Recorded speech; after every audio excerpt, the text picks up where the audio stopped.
Hello everyone, my name is Pratik Tambre and today we're at the 8th edition of Asia Pacific Precious Metals Conference here in Singapore. I have Mr. Gregor Gregersen from the Silver Bullion and the Reserve who are our sponsors at APPMC 2025. Hello sir, how are you doing? Very good, thank you. So sir, if you can just explain a little bit about Silver Bullion first and then we will move on to the Reserve. So Silver Bullion is a parent company of the Safe House and the Reserve. Together as a group, we are providing an end-to-end storage, liquidity, collateralization of precious metals with a focus on just having Singapore jurisdictional exposure. Yeah. And as part of this, we built the Reserve, which we'll be visiting tomorrow, which is a 180,000 square foot vault capable of holding about 10,500 tons of precious metals. So you explained that the vault has a capacity of 10,500 tons. Is that only for silver or is it gold, silver and other precious metals as well? So when you store gold, there are different ways of storing it. When you have gold coming in and out quickly, you usually don't need big vaulting areas and so on. But when you're storing for the long term, insurance becomes a very big long-term cost. And so you need to optimize it for insurance. And one of the ways of doing that is to have these UL Class 2 vaults. So for example, we bought about 400 tons of composite steel, specialized steel to build these vaults. Because if I can reduce my cost of insurance by 1 basis point per year, these will pay for themselves. Yeah. And so the type of capacity we have for gold is all UL Class 2 vaults. And we have 15 different vaults within the facility to store this.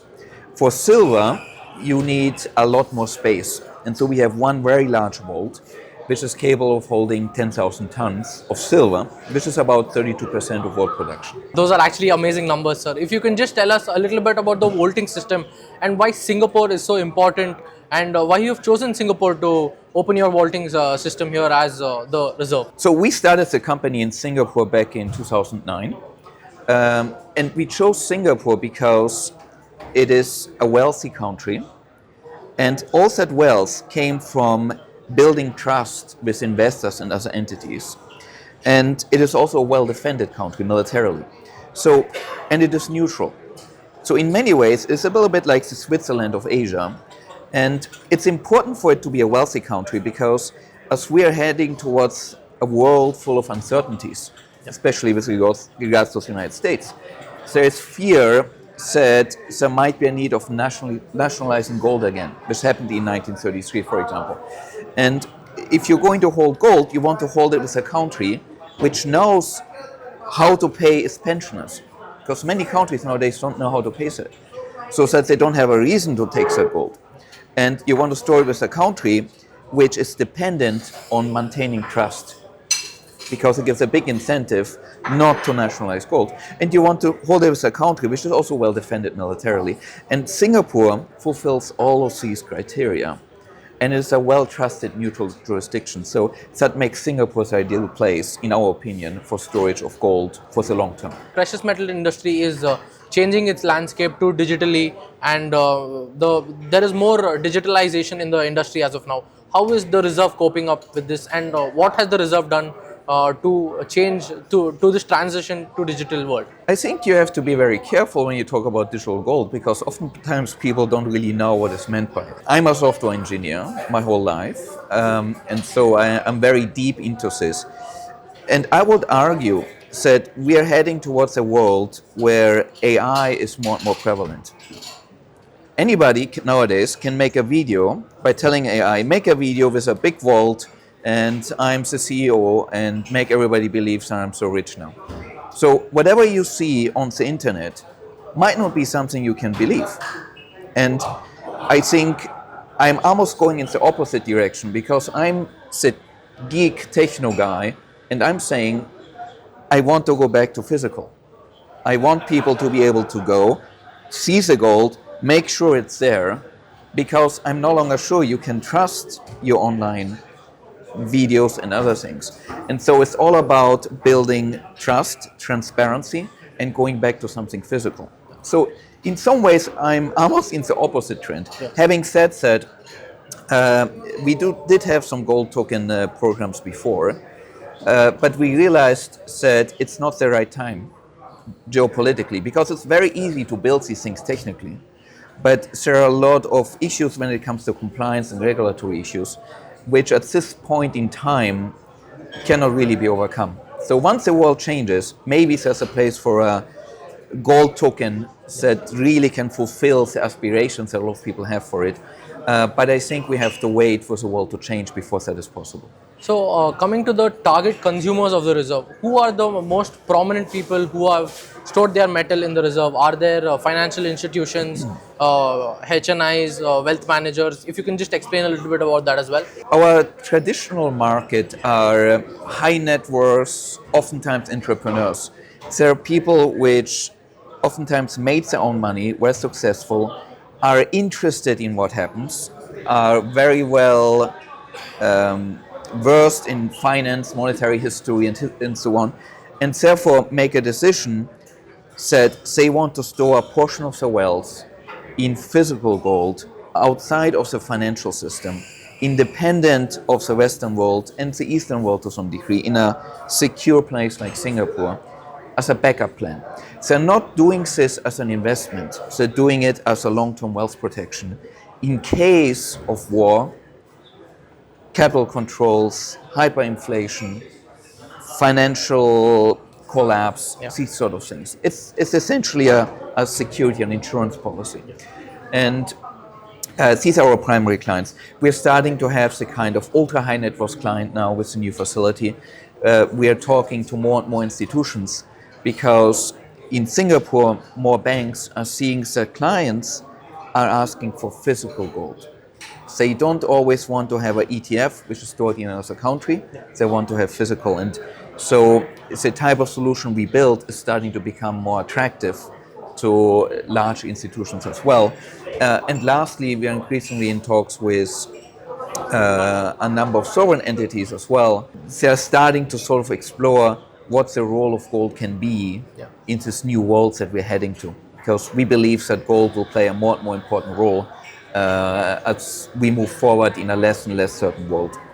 So, as you spoke a lot about transparency in your business and at the reserve, if you can just tell us a little bit about the audit checks which happened at reserve. Are there like a quarterly check or a regular annual audits done at the reserve? If you can just shed light upon that as well.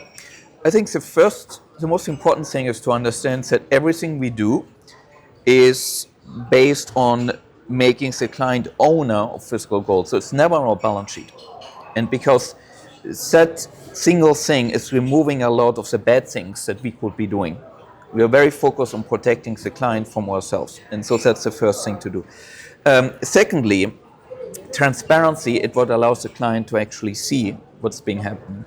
And the way we do it is when you purchase gold, it is always with specific serial numbers. You get a photo of that bar. You can come and make a random audit when you want, within a 2-day notice period or so, just to schedule it.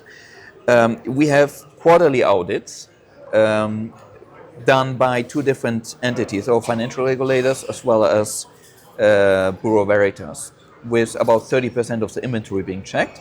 Once things are being checked, there's a seal on it, so next time a different one will be checked. So every year going through, we'll do a full audit.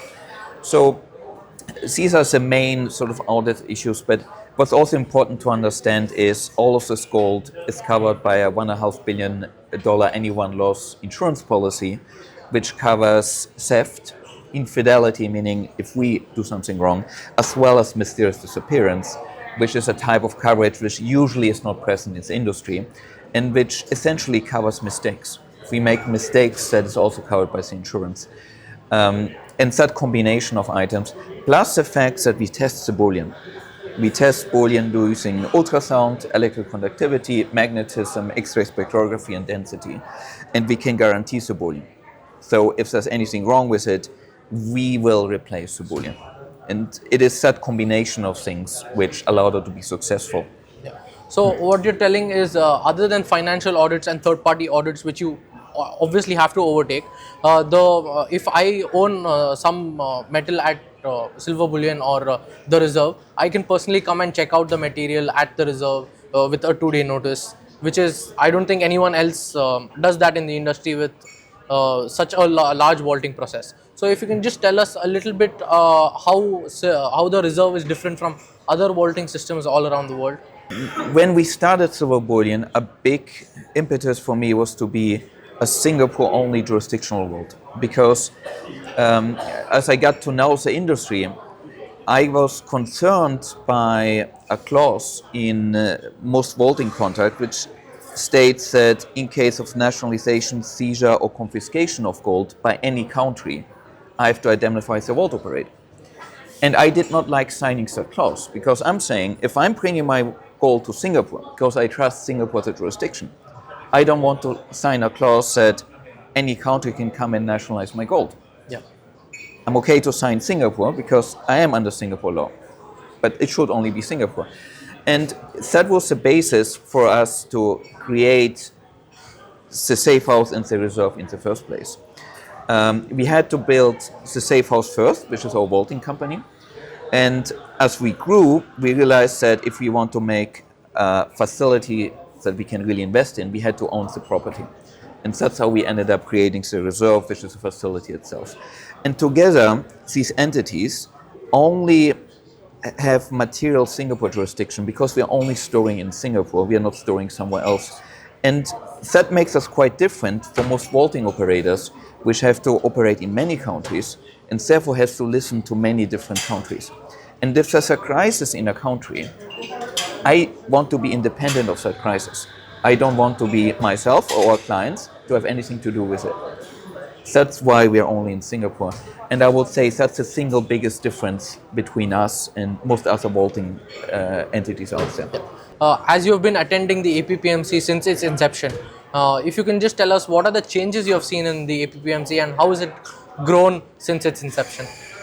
I think the conference has done very well over the years, because this year we're having 600 delegates. I see many familiar faces from the industry flying all the way from the other side of the world to come here. They're flying in for 2 days and leaving. Because not just for the conference, but also because they know other important counterparts are coming to this region. And they're coming because Asia is becoming more important. And I think people are increasingly feeling that they cannot ignore Asia. And if you're coming to Asia and you're talking about precious metals, where are you going? Well, I think the APPMC has sort of become the #1 spot for these things. And in that context, I think the APPMC has a very bright future along, because the importance of Asia will only grow, and so will the APPMC, I believe. Thank you so much. Thank you. Thank you.